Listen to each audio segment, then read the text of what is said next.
yesterday I ran my first webinar entitled Leadership Lessons in Lockdown. And since then, a number of you have contacted me to ask me if there was a recording. Unfortunately, I completely forgot to record the webinar, but decided that I would do a recording today that I can share in a more public forum. So welcome. Sit back, relax, and let's talk about leadership in lockdown.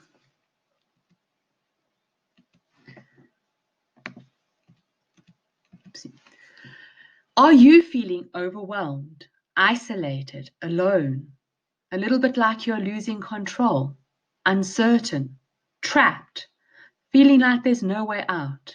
There are too many conflicting demands. This is how a lot of us are feeling right now.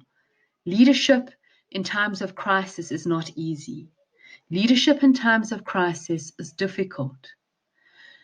The scary part is if we feel that way, this feeling is magnetized hugely. It is exasperated in the lives of the people we lead. If we feel overwhelmed, imagine how they feel. If we feel isolated, imagine how they feel. If we feel there are too many conflicting demands, imagine how they feel. And leadership is about managing this. It's about helping them to feel present, to help them feel that you care about them.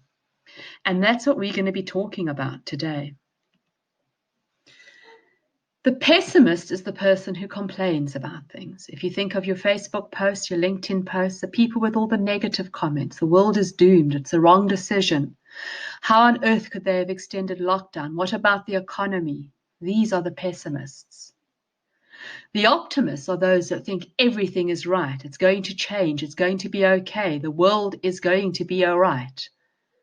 But the leader adjusts. The leader adjusts the sails, adapts, is flexible. In times of crisis, as leaders, we need to be different. We need to think differently. We need to behave differently. And one of the key parts of this process is making sure that we are behaving differently in how we interact with our people. Because they can't just pop into our office to say hello. They can't have a quick cup of coffee. They won't bump into us at the water station in the corridor where they can ask questions. We have to create an environment where these things happen. And to do that, there's 6 steps I'm going to talk about today. The first step is about being present. Being present means you need to connect frequently. They need to hear your voice. They need to know you're thinking about them. They need to know you care. So you won't be bumping into them at the water station, but you need to be bumping into them virtually. During meetings, switch on the video. Let them hear your voice. Don't just be this sort of invisible person. Be present, be there, be in their faces. Let them read your body language. Let them see you as you are. Let them see the stress on your face. Let them see you as a human being. Even if you're working in your shorts and a t-shirt, let them see you. Let them hear your voice. The sound of your voice is reassuring. And if there's important stuff, don't send emails at a time like this. Don't send written communication. It's far more effective to send voice notes, video clips, things that make them feel like you're present, like you're in the room. These things make people feel connected. They make them feel like they're with you, like you care about them. It's important. The second lesson in lockdown is about transparency. We need to be transparent. Being transparent means we build trust, we build respect. And building trust and respect is paramount to keeping your people with you in this stressful time, in this journey that we are all going through. Because in truth, it is a journey. It's a journey of discovery. It's a journey that we don't know the answers to. We've never done this before. So we need to be transparent. We need to share the facts. Don't hide the truth. Tell it as it is. Be honest with the people. If the reality is your income is halved, they need to know that. If the reality is you don't have cash in the bank to pay salaries, they need to know that. It's important that you are honest, that you are truthful. Don't sugarcoat it. Tell it as it is. Be honest, be truthful, and be open. This is how you build respect and trust with your people. So that's the second lesson in leadership. The third lesson in leadership is about facts. Be factual. Don't make sweeping statements without first stating the facts. Provide supporting data. Let the people see what has happened so far. The important thing is facts dispel rumors. They dispel gossip. They break up the rumor mills. If people can't argue with facts, they can't argue with numbers. They can argue with perceptions, they can argue with feelings, but numbers are very difficult to argue with.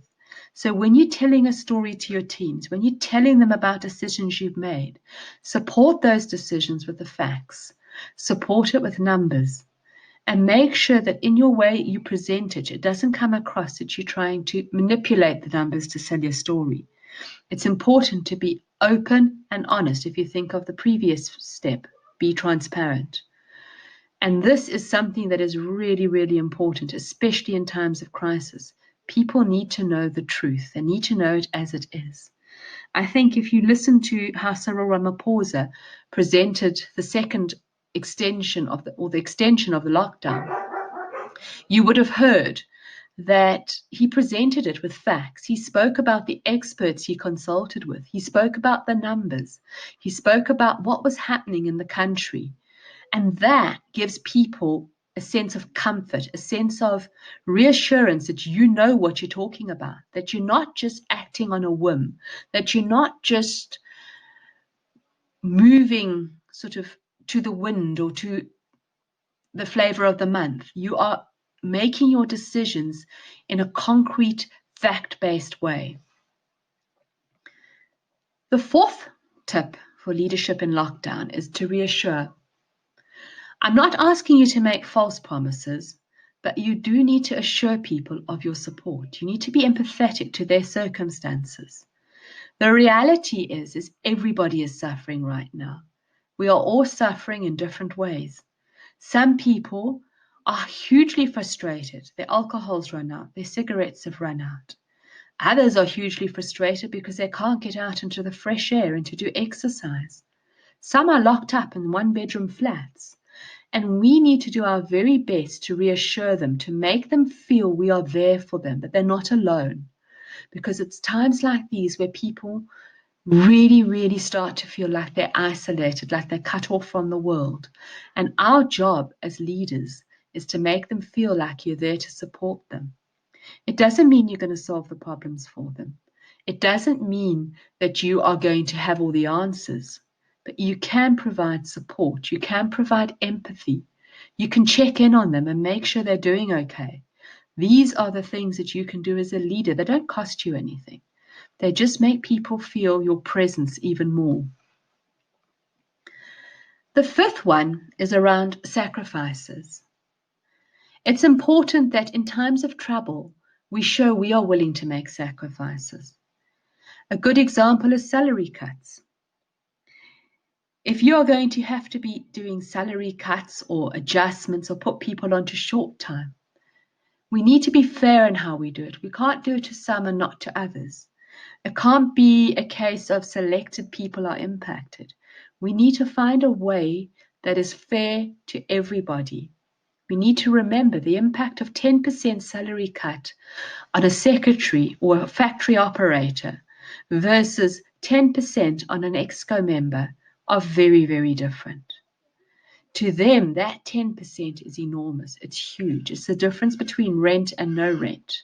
To you, it means the difference between a new appliance, a new gadget. It's not as big. It's not as the magnitude is not the same. So we need to understand that, and we need to be willing to share the pain. We can't expect our teams to take all the pain. We have to suffer with them. We have to show them that we're willing to be there and to take the fall with them. If we don't, we lose their respect, we lose their trust, we lose their belief in us as leaders. And lastly, number 6, be human. Let them see your stress. Let them realize that you too take strain in times like this. Let them know that you are a human being, that you have a family, that there's people out there depending on you. Don't be infallible. Don't create this false persona of perfection. That's not what's going to help them right now. In fact, if you're doing calls with them and they can see your kids in the background, then they realize you are battling the same battles they are. You also have to do homeschooling. You also have to do these things that others have to do. You might have different work to do, but it is the same. You also have to battle the challenges of lockdown, the challenges of managing all these different things in your home right now. If I think back to Cyril and how tired he looked in the last address to the country, how exhausted he looked, but it was real. It was who he is. It's what he's been going through. It's what he's been suffering on our behalf. And your teams need to see that in you. They need to know that you're also having sleepless nights, that you're also stressing about the outcomes of the business, that it's not just them, that it's other people too. And it's really, really important that you are human, that you connect, that you make sure they see you as another person. In summary, the lessons of lockdown: be present, be there, be in their face, be transparent, be open, be honest, be factual, support decisions with data, reassure them, be empathetic, understand their circumstances, be willing to make sacrifices and share the pain, and be human. Being human is probably the most important one of all. If you're not human, you are seen as that untouchable, unreachable executive that people can't turn to in times of crisis. And that's not what they need right now. Thank you for listening. I hope you enjoyed the short discussion around leadership lessons from lockdown. I hope some of it was useful to you. If you have any questions whatsoever, please don't hesitate to contact me. My telephone number, email address are on the slide. Alternatively, you can contact me via my Facebook or LinkedIn profiles. Good luck with the last part of lockdown.